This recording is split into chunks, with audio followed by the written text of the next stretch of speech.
So we were just talking about strong relationships and strong relationship building, but I'm just curious about going deeper on understanding people's needs, whether it's your team, whether it's your colleagues, whether it's your prospect, your buyer, whomever, but getting to the point of understanding needs and how that plays out. Is that something that you can get in a rhythm about, or is it just being curious? Like, how does that work for you? I think part of that is really like setting strong expectations. So people have and that comes from, like we talked about, building strong relationships. If we build those strong relationships, people are really comfortable and they know specifically what they can come to you and ask of you. Because I've talked to many leaders, I've even talked to parents, right? So let's look at leaders in sales and parents at home. You may have some people that'll come to you and ask certain things or a conversation.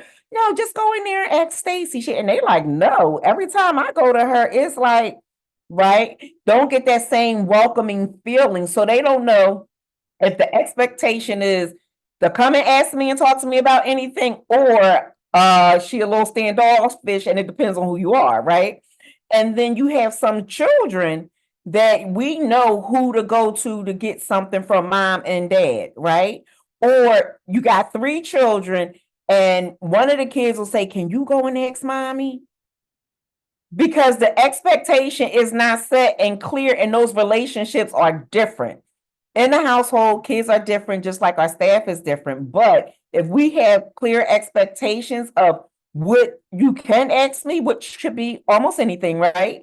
And my door is an open door policy, so it is no confusion.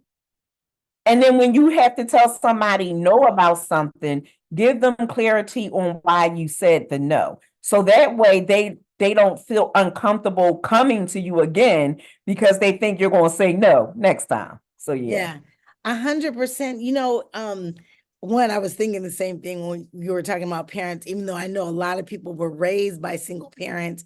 And so then it became, what do I go to my parent for and what don't I go to the parent for, right? But in that same vein, it is almost also like, I know for me, come with a solution, like have thought through something. And this is in all perspectives of my life. I'd Yes. prefer not to just hear the problem. I had a teacher who told my son at a young age, when you need your parent to sign something, make sure you bring a pen and the note with you.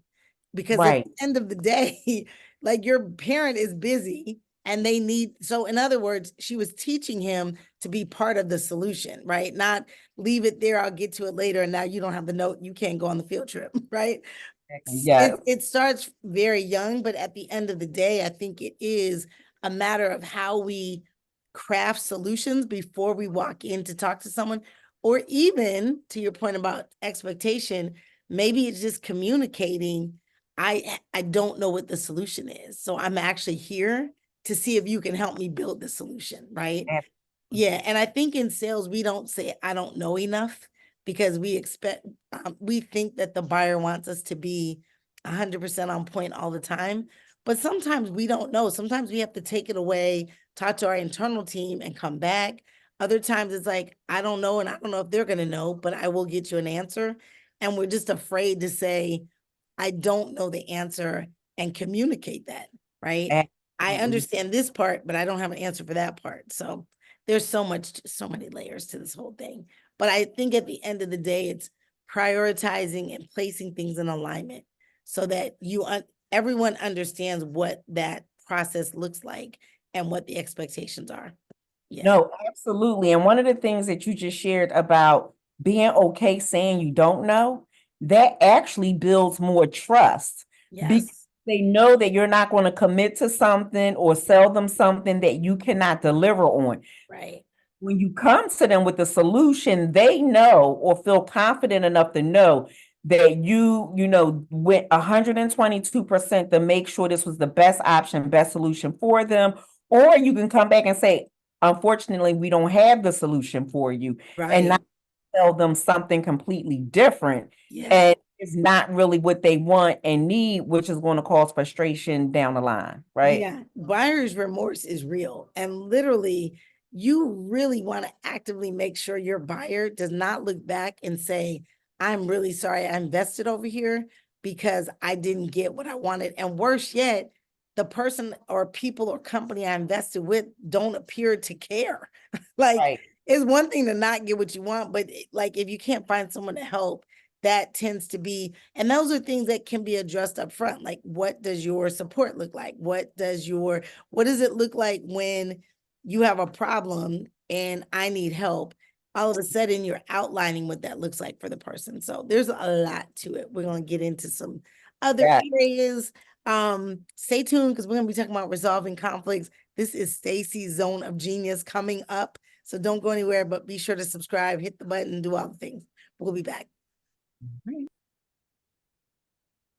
You know, Cheryl, we just had an amazing last segment where we dug in more regarding some of how the needs and looking at them a little bit deeper in leadership and sales.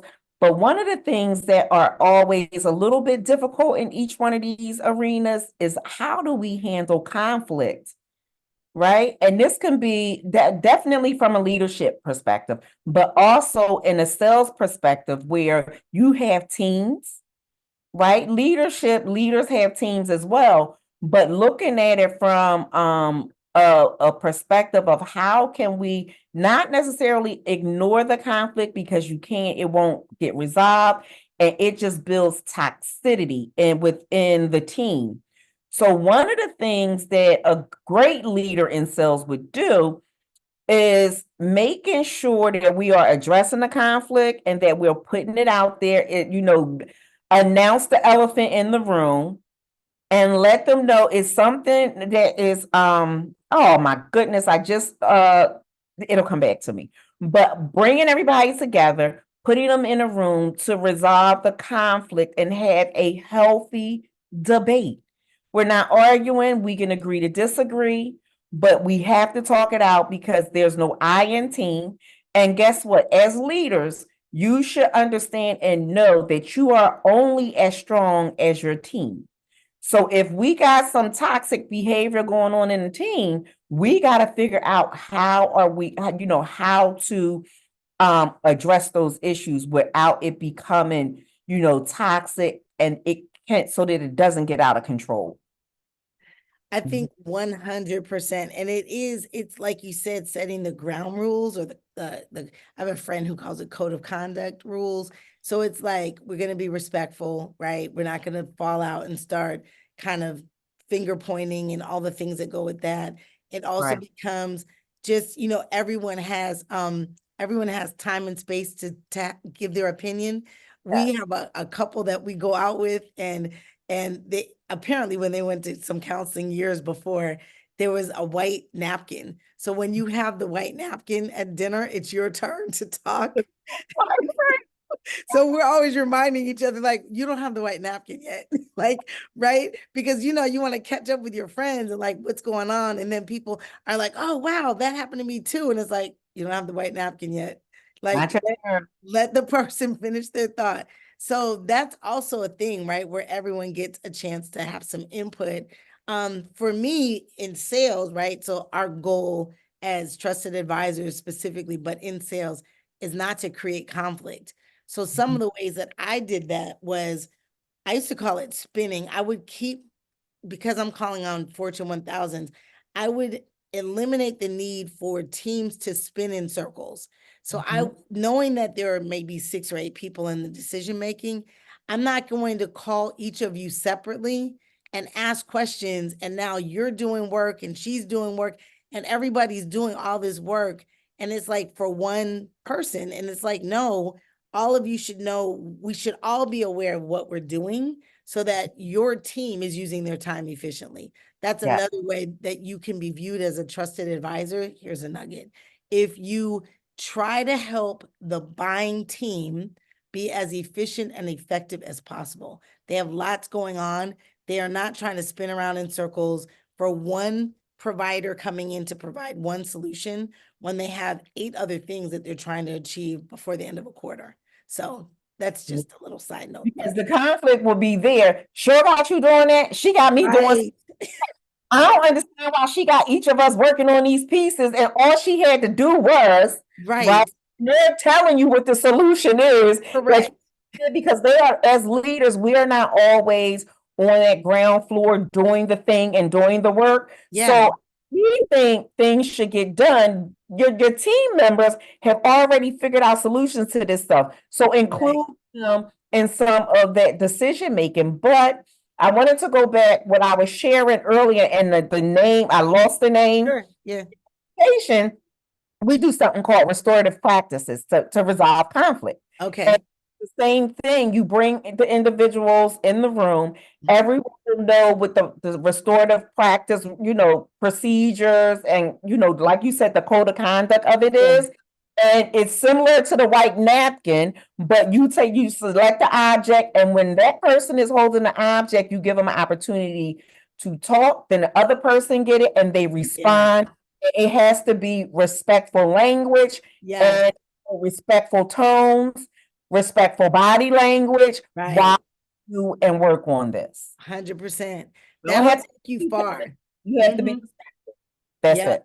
It will. It'll take you far if you set the groundwork for your team to communicate and everyone feels heard and respected, seen, Absolutely. heard, valued, all of those things. So, yeah, that's just something that we do in sales. I mean, I'll say that's what we're supposed to do. I don't know if we all do it. To Right. be a trusted advisor, though, specifically, you want to be able to come in and be sure that, to Stacy's point about high performing teams, right? They're a team. You want to help them be higher performing, even in their decision-making process to get to a solution. So yeah, that's a great one. We're going to be talking about providing constructive feedback next, the flip side of resolving conflict. So stay with us, hit the bells and all the things and subscribe. We'll be right back. Yep. Okay.